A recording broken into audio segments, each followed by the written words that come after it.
You said before that there hasn't been a man that generates, wanting to submit, serve, partner with. Is this new? Is this something unique to him? Have you been in this realm before with men that you've dated? You get caught up in getting the guy because you want more of the affection, attention, prioritization, how it makes you feel. So translating that, and now we're going to prioritize, does he qualify?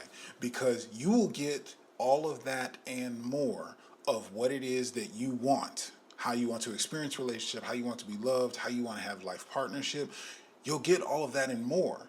But if it's right now the thing that is in such scarcity, so rare, that as soon as it's around, you clamor for it with anybody, even if it's just, you acknowledge for you, it's just a play toy. I'm not actually interested in you, but yeah, that attention from, yeah, I'll take that, a man's whatever it is that it means for you.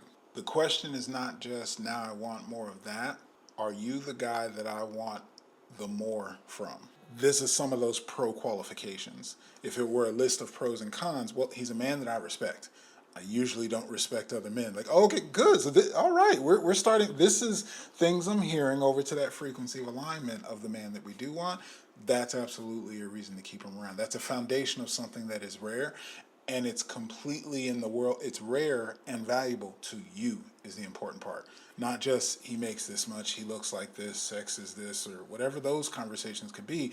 Oh, he's a man I respect. Oh, that's got to put him to the front of the line. That's not a common thing. For you, that is important. So that's what you want to prioritize and start filtering from that. And as long as that keeps aligning with where you're going towards, proceed.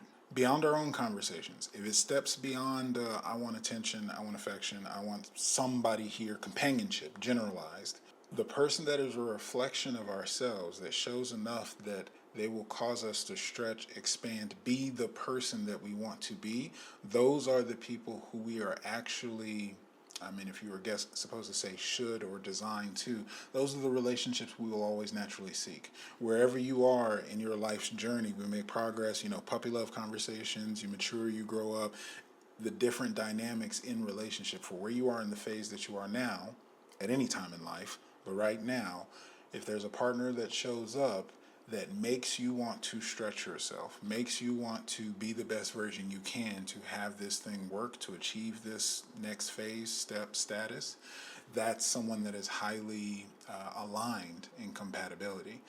Because relationships will work. We're going to do this initial work in what we talked about earlier, exclusively dating or a committed relationship.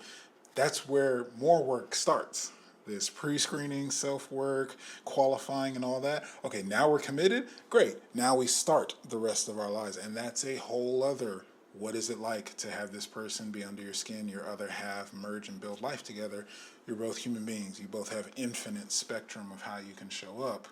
That's not always going to be happy. That's not always going to be on the same page. That may not always be clear, communication, all kinds of things that are going to happen. So when I always have you look towards ideals, this is why. Ideally, how do you want to be loved? Who do you want to be with? Who do you want to be in the relationship? Who do you want them to be in the relationship? What kind of dynamic do you want to build together?